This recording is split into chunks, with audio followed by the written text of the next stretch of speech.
Bienvenidas y bienvenidos a este episodio para el Fondo de Cultura Económica, estas conversaciones con autores en el marco de la Feria Internacional del Libro de Bogotá.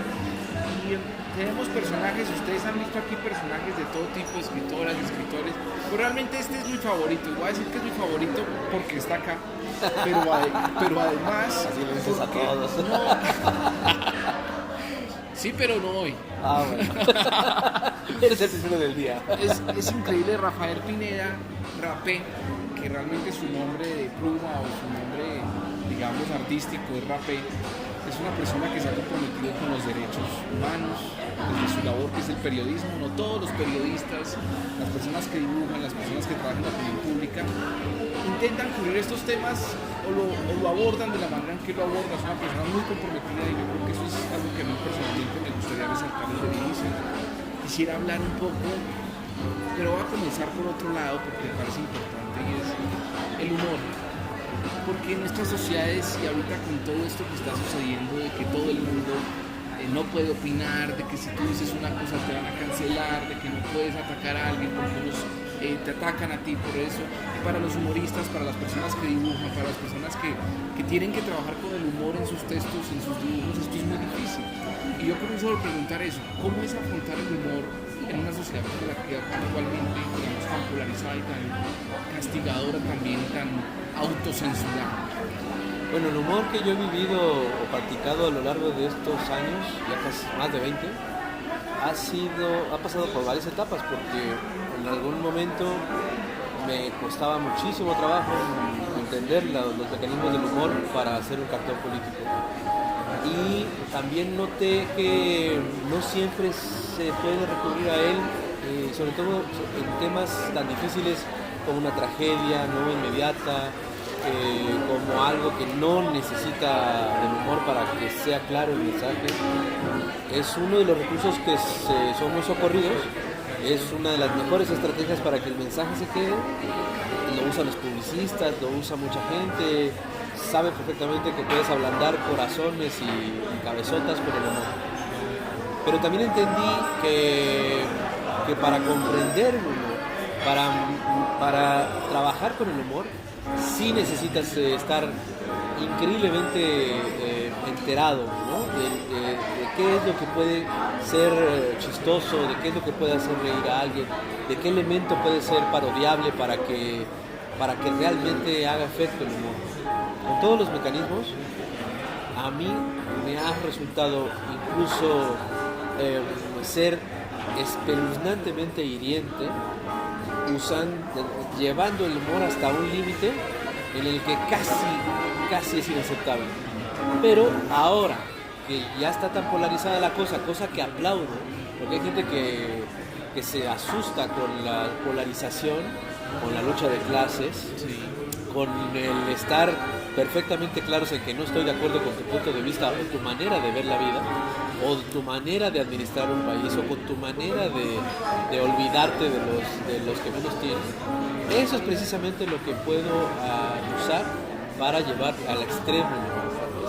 Para mí es fantástico ver cómo se revuelcan en el odio cuando me burlo de lo solemne, ¿no? de todos esos que se quieren hacer pasar por autoridades, no solamente políticas, sino religiosas, económicas, de la palabra, los intelectuales. Burlarme de los intelectuales de mi país ha sido un ejercicio fantástico. ¿Y por qué aparentemente sectores que quieren la libertad, que buscan la libertad, que luchan abiertamente, o al menos en la propaganda por la libertad, por qué el humor siempre parece tocar mucho a esta gente? ¿Por qué aceptan a veces incluso columnas detractoras, a veces alguien que les escriba? Pero ¿por qué el humor parece ofender demasiado a los fascistas, por ejemplo, o a los presidentes? Acabamos de ver una censurada aquí en Colombia, Matador, que es un gran dibujante. Y le mando un gran abrazo porque lo quiero. Es un ser humano que ha tenido problemas como todo ser humano, pero que realmente ha asumido con mucha claridad su trabajo periodístico. Y uno ve que es el humor el que a veces más les duele. ¿Por qué? Porque se sienten dueños de la palabra y se sienten incluso dueños de la solemnidad. Cuando tú te burlas de ese discurso solemne, cuando tú te burlas, señalas por qué la burla, porque no nada más es burlarse nada más así de sacarle la lengua, no. Los desnudas con un cartón, con un dibujo, con una historieta, una viñeta, precisamente cuando resaltas, denuncias que su discurso solemne es tan hueco como sus principios, como sus argumentos, es cuando se encabronan, se enojan, ¿no? Se ponen verdes, como decimos a veces en México, de que no respetamos su discurso, no respetamos su investidura, que tanto trabajo les costó obtener, no respetamos esa seriedad. El humor ha sido atacado históricamente precisamente porque pone en entredicho, porque desnuda, porque denuncia algo que está totalmente obsoleto. Quizás porque el humor ridiculiza el poder. Pues sí, lo encuera así tal cual. Es el niño, el caricaturista es el niño que le dice al rey: usted está encuerado, no se haga. O sea, los que se están haciendo babosos es porque les conviene, pero usted va encuerado, y eso les molesta mucho. Ese es el monero, ese es el caricaturista. A tu generación le tocó atravesar, digamos, como periodista, como dibujante, a tu generación le tocó vivir mucho, bueno, que los libros se fueran volviendo digitales, que los periódicos se fueran volviendo digitales, que se fueron cerrando muchos medios, pero cuando uno ve tu trayectoria, uno podría decir, bueno, a este tipo le ha ido bien, ha logrado trabajar, ha logrado hacer sus cosas, cómo fue habitar esos cambios también y cómo ha logrado de alguna manera sortear todo eso, que es naturalmente lo que te tocó a ti, porque tú alcanzaste los 90, los 2000, cambio de siglo, todo eso. Bueno, no ha sido cosa fácil, porque si hay algo de lo que me ha dado mucho gusto en mi trabajo es neciarle con lo clásico, neciarle con lo antiguo, neciarle con la remojada de la plumilla en el tintero, seguir usando lápiz y papel y goma, seguir ¿sabes? Seguir haciendo las cosas como me las enseñaron mis maestros, a pesar de toda la bola de nieve de lo digital. Yo sí tengo el iPad, trabajo con el iPad, pero para ver la foto. O sea, no he sido capaz de adaptarme a las nuevas tecnologías para dibujar. Sigo usando el papel y lápiz, sigo usando la tinta. Y soy feliz con eso. La animación, pues soy el número 16, está hecha casi en su totalidad de manera manual, ¿no? Lo único que usé fue, sí, cierto, usé una camarita, un celular, para grabar cuadro por cuadro.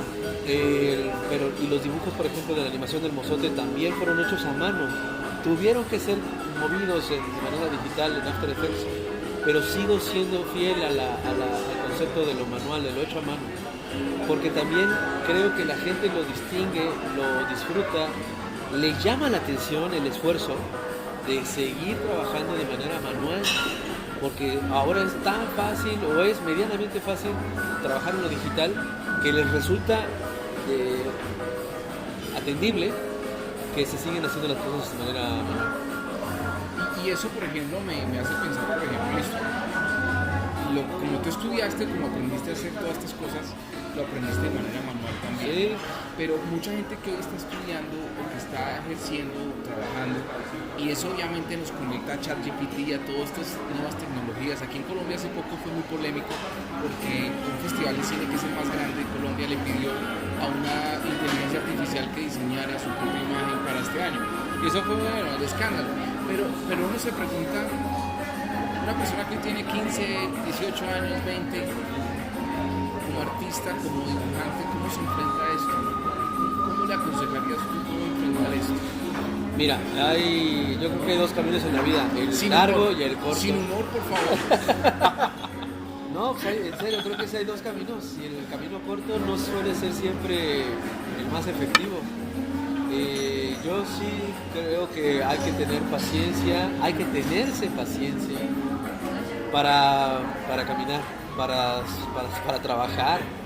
Yo creo que a veces te puedes ayudar, que sea una colaboración las nuevas tecnologías para tu trabajo.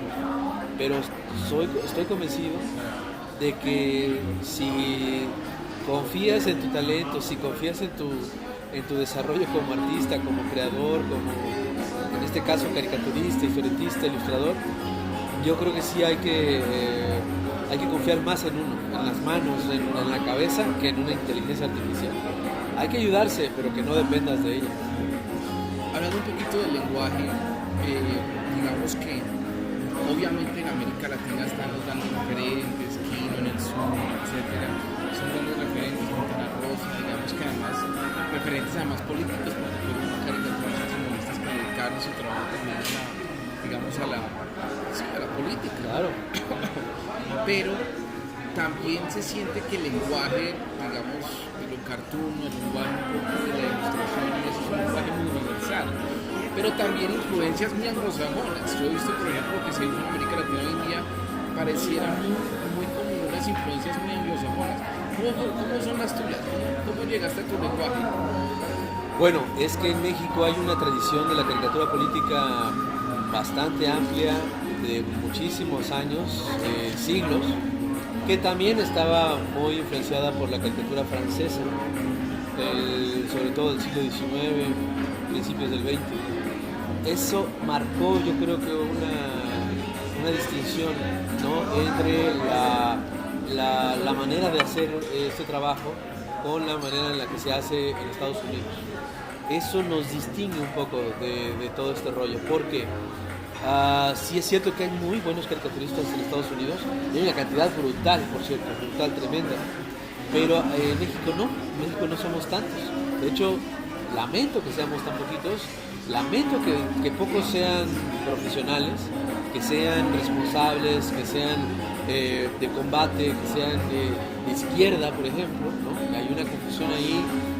Lamento que algunos incluso sean nada más ilustradores del punto de vista del director editorial del periódico, del dueño del periódico o de un sector empresarial. Eso me parece lamentable porque lo están firmando ellos, deberían de firmarlo todas estas personas que te nombré. No, lamento mucho que haya una confusión, ¿no?, en el camino. Mucha gente cree que nada más es hacer un dibujito y ya. No, tienes una responsabilidad tremenda en saber lo que realmente, primero, que eres un periodista, que estás usando como vehículo de lo que tienes que decir, de tu opinión, del género de opinión que es la caricatura política.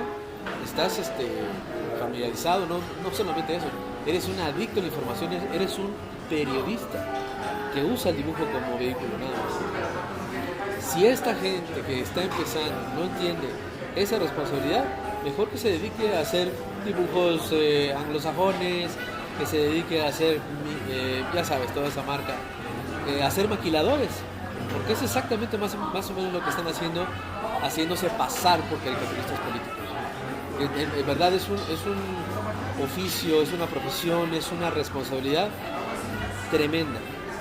Me gustaría que habláramos un poco del Mozote, del proyecto del Mozote, número 16, ¿no? 2. Y sería interesante ver un poco cómo fue, primero encontrarte con ese proyecto, encontrarte con esa historia y comenzar a aterrizarla un poco en ilustración. O sea, ¿cómo fue aterrizar eso en tu lenguaje? Bueno, mira, la caricatura y la ilustración tienen la fortuna de poder contar con las fórmulas de la retórica de la imagen para hacer ilustración, para hacer poesía, para buscarle la vuelta de manera gráfica a algo que puede ser muy fuerte de contar, muy duro de contar.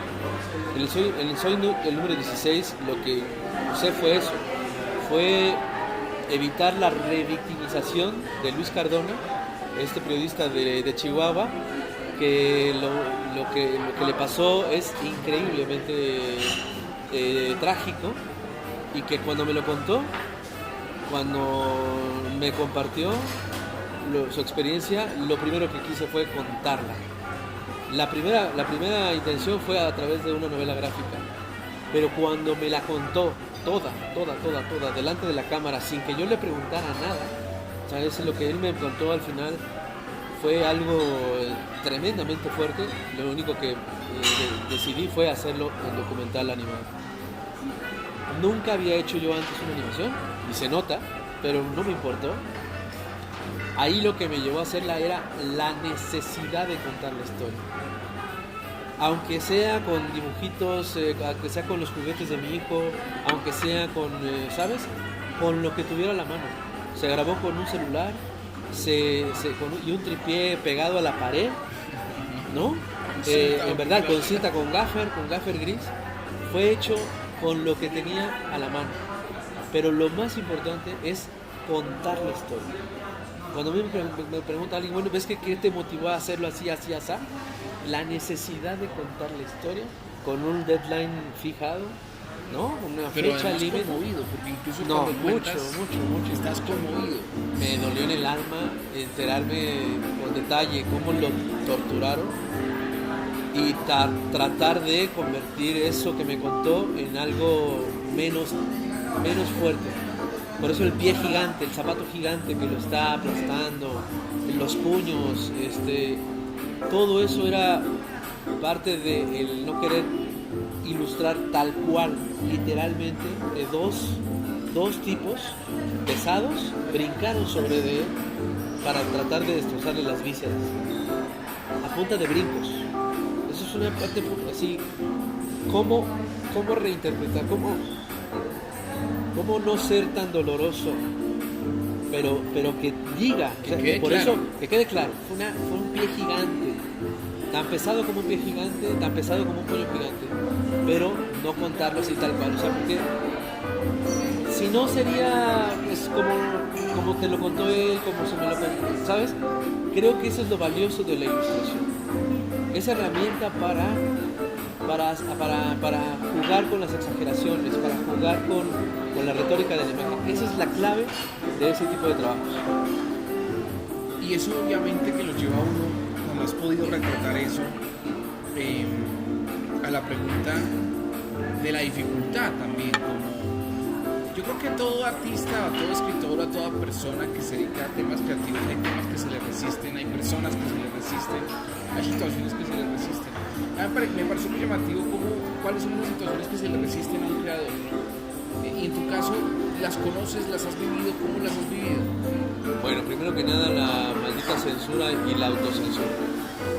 Porque sabes que esto te lo van a censurar, o porque sabes que eso te va a meter en una bronca, en un problema difícil. Yo ya dejé de tenerle miedo a que me corran del trabajo, pero todavía no pierdo el miedo a perder la vida. Y eso es lo que me ha distinguido esas dos variables. ¿Tienes miedo a que te maten? Creo que sí. Me parece que es un poquito natural. Entonces, y a pesar de eso he tratado de tener cuidado, ¿no? A pesar de que uno tiene esa pulsión por seguirse arriesgando. Sí. Creo que es indispensable que sigan existiendo estas hazañas, ¿no? Somos parte de una cadena tremenda de personas que necesita la historia para contar cosas que pocos cuentan. Es indispensable entender de que si uno lo deja de hacer, entonces se contagia ese miedo a no hacer lo que se tiene que hacer. O sea, creo que es importante contagiar, a pesar de muchos riesgos, la necesidad de contar historias que no todos, o que los de arriba no quieren escuchar, o no quieren que se revelen, ¿no? De eso se trata, creo. Seguir trabajando, porque la historia está llena de eso. ¿Cómo es ese borde también que, a pesar de que los temas que tratan muchas veces son sociales, son temas duros, son temas que tienen que ver con la política, pero que sigue siendo un periodista y sigue siendo un artista? Como no cruzar, no sé si te gusta cruzar esa línea entre el activismo, que además el problema del activismo es que los primeros que te quieren llevar al activismo a veces como periodista son los activistas, y es que es fácil estar del lado en una historia, es fácil estar del lado de las débiles, es fácil estar del lado del que está oprimido, es fácil estar del lado del que está... Lamentablemente no es tan fácil como tú lo planteas. Para ti, para mí sí lo es, porque tenemos otra configuración, maestro. Pero para mucha gente no, y nos ataca diciéndonos, no, es que ya no eres periodista porque ya saliste a las calles. A ver, cuando te estás dando cuenta de que lo que estás haciendo como profesional no es suficiente y tienes que salir a las calles a gritar tus conciudadanos, con la banda con la que te cruzas en el mercado, en el cine, en la escuela, en el trabajo. A ver, ¿no es suficiente? ¿Por qué carambas no voy a salir a la calle como ciudadano que también soy, a gritar, a decir, ¿por qué no uso mis talentos? ¿No? Todos mis recursos disponibles como ser humano para poder seguir insistiendo en algo que también lo estás haciendo a través de tu trabajo. A mí me parece totalmente absurdo esa descalificación que nos hacen cuando te sales del papel o del medio en el que estás trabajando y te conviertes en activista.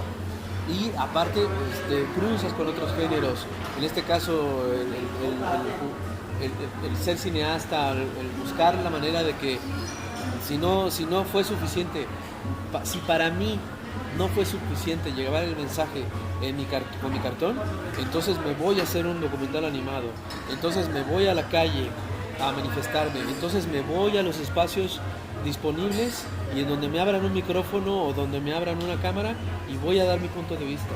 ¿Por qué no? A ver, ¿por qué carajos no? Yo creo que es indispensable.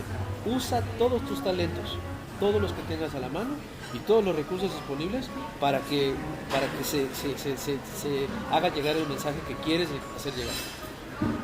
A ti te tocó también, digamos, el cambio a Andrés Manuel López Obrador, el cambio a este gobierno en México, también una América Latina que está cambiando. Colombia en este momento pues dio un viraje muy duro hacia la izquierda. Hay 10 países, contando a Perú, que viraron hacia la izquierda en las últimas elecciones. Pero ¿cómo has vivido ese cambio en México? ¿Cómo lo lees tú?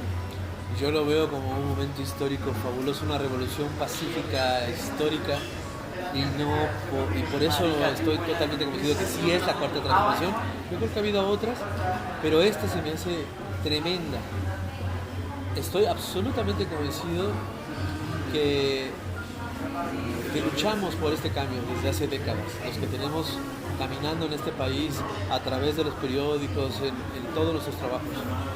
Ver, tocar, ser testigos de las consecuencias de todo este esfuerzo a lo largo de tanto tiempo, me resulta fascinante, me parece fascinante.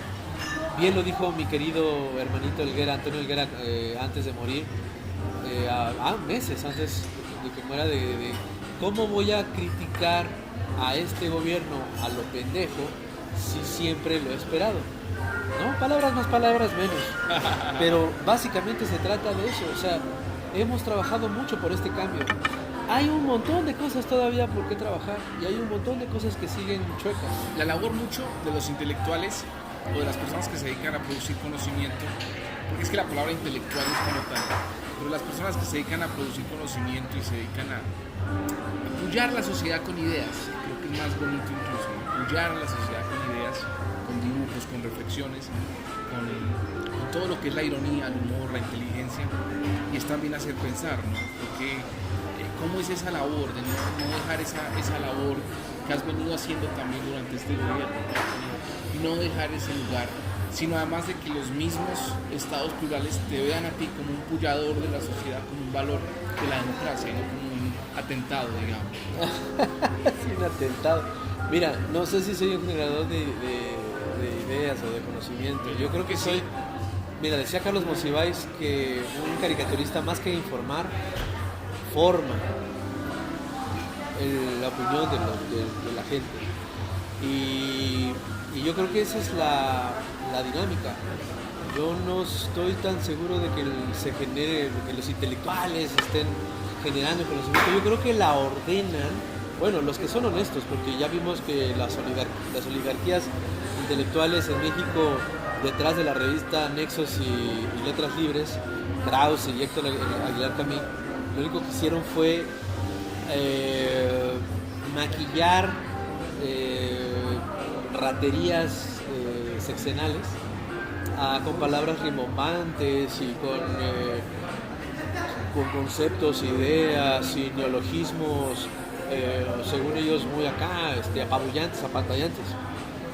Yo creo más en los intelectuales que observan, escuchan, sobre todo, y que entonces reúnen, conglomeran en un texto, en una exposición, en un libro, en un ensayo, lo que la gente piensa, lo que la mayoría piensa, lo que la mayoría siente, lo que la mayoría vive, donde el sentido común sí es común y no de unos cuantos. Eso me parece que es el verdadero trabajo del intelectual. El que realmente observa, piensa, analiza, contrapone, pero que sobre todo ayuda, promueve la colectividad. O sea, en ese sentido creo que sí me puedo sentir parte de esa comunidad, de responsables de una observación. Y a través de esa observación lo conjugamos, lo conglomeramos en un producto periodístico, ¿no? Como un cartón político, como en una historieta, una ilustración. Y en el caso de mis compañeros escritores, periodistas, académicos, en sus textos. ¿Cómo te has sentido? Está lloviendo aquí en Bogotá, estamos en medio de la Filbo. Bogotá siempre que hace lluvia nos acuerda que es Bogotá. O sea, los bogotanos a veces hace el sol y salimos y creemos que estamos en Medellín. No, Bogotá llueve. Te lo recuerda todos los días. Qué maravilla. ¿Cómo te sientes en Bogotá? México es el invitado de honor en esta Filbo. O sea, cuando yo digo que México es el invitado de honor, a veces la gente se imagina el Estado. No, los mexicanos y las mexicanas. Exactamente. La historia de los mexicanos y las mexicanas.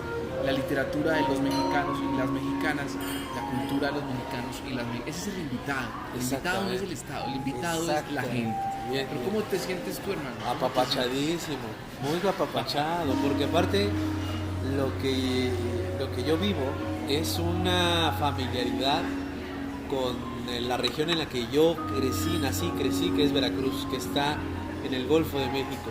Es un lugar, es la costa, pero también viví en la montaña de ese Veracruz, y la montaña de Veracruz es muy similar a lo que yo estoy viviendo aquí en Bogotá, que es esa hospitalidad, ese cariñito de la gente con este clima, que es el chipichipi, como le decimos en Jalapa, Veracruz. Este es el chipichipi, es la lluviecita castrosa que te está mojando, pero que es toda, pero que no pierde o no hace perder a su gente la calidez humana. Eso que te encanta. Es la primera vez que estoy en Bogotá. He estado 3 veces en Medellín por trabajo y toda la cosa. Me parece fabuloso, me parece encantadora la gente. Me gusta ese clima, pero yo te confieso, soy fan de este clima. A mí me encanta sentirme que me puedo quitar y poner la chamarra cada rato, o sea, me gusta mucho. Y la comida. Si tuvieras que compartirle a los, bueno, aparte de la comida y todo eso, que naturalmente es México y que Colombia conoce mucho, había un intelectual, o más que nada un periodista que se llamaba Jaime Garzón, le han hecho muchos dibujos, solía decir que en Colombia las clases altas se creían inglesas, las clases intelectuales se creían francesas, las clases bajas se creían mexicanas. Mira, bueno, el problema es que las clases bajas en Colombia, en su historia de desigualdad, han sido el 99% de la población. O sea, México perdón, pega duro. Sí. Aquí. Ya soy un poco, pero si tuvieras que contarle de lo que está viviendo hoy México, de lo que es la historia de México, y tuvieras que hacerle, ¿tú sabes qué es una ancheta? ¿No? En Colombia una ancheta es un regalo que le dan a la gente en Navidad, que le empacan un vino, unas galletas, unos arcón regalos. navideño se llama. Arcón, bueno. Arcón. Si tuvieras que empacarle un arcón navideño de México a un colombiano, una colombiana, para que supiera, para que se enamorara, para que conociera, ¿qué sería? ¿Qué habría ahí? ¿Qué escritores habría? ¿Qué personas habría? ¿Qué historias habría? Híjole, yo metería ahí a libros de Carlos Monsiváis, libros de Fabricio Mejía, de Violeta Vázquez Rojas, de Elena Garro, de Juan Rulfo, les metería un vaso de mole poblano, otro de mole oaxaqueño, les pondría unas picaditas deliciosas de mi Veracruz, les pondría miles de cosas. De verdad, México, les pondría el mezcal, mano, les pondría el tequila, les pondría yo unos zambutes yucatecos, les pondría yo una jarana jarocha, ¿no? Para tocarla, les pondría yo Les pondría yo una música ranchera para llorar juntos. Les pondría yo un cempasúchil, que es una flor preciosa que usamos el Día de Muertos, que para nosotros es uno de los días más pinches mexicanos y preciosos que tenemos. Les pondría un grito de independencia. Les pondría, en verdad, les pondría muchos amores. Les pondría muchos poemas, muchas canciones. Nos llena de regocijo, estoy seguro que las personas que dan esta entrevista se van a llenar con tus palabras. ¿Qué te llevas de Colombia? ¿Qué te llevas de Colombia? Me llevo, cada vez que vengo de Colombia, me llevo, en verdad, el cantadito hermoso que tienen con su voz. Me llevo su música, me llevo su comida, sí me la voy a llevar literalmente, sí, porque voy a tragar como bestia. Ya la desecharé. Pero aquí me llevo, en verdad, su hospitalidad. Qué bárbaros son, en verdad, la gente de la más calurosa y cariñosa que he conocido en el planeta. Y eso que nosotros no vendemos piñas, como decimos. Y eso que ustedes no venden piñas. Rape, finalizo esta entrevista agradeciéndote, por supuesto, a la Filbo, al Pabellón México, pues trabajamos con Pabellón México, que es el invitado este año. Yo creo que uno disfruta la profesión, ¿no? Yo disfruto dialogar, tú disfrutas dibujar, viajar, hacer que la gente vea lo que tú creas y hacer que la gente se conmueva o se transforme. Pero yo me voy con eso y quisiera una reflexión tuya sobre eso, sobre tu relación con tu profesión, el ser humano que está ahí, con esa profesión que ha tenido, con ese oficio que ha vivido, que supera, que lo contraten. Si a ti te echan, vas a seguir haciendo lo mismo. De donde te echen, cada que te echen te van a hacer más poderoso. Eso es una ironía, pero va a ser así. Esa reflexión. Mira, creo que todos tenemos una oportunidad única, para habitar el frasco que se nos dio en este planeta, que es nuestro cuerpo. Todos y cada uno de nosotros, todos y todas. Yo estoy agradecido con las habilidades que ha aprendido este frasco para poder hacer de este planeta un poquito más habitable para todos y todas, no nada más para unos cuantos. Creo que esa es una misión que agradezco haber decidido tomar, o sea, de poder usar todos mis recursos humanos y de cabecita para poder hacer de este mundo más colectivo. Yo creo que de eso se trata, habitar este planeta. Muchas gracias. No, a ti.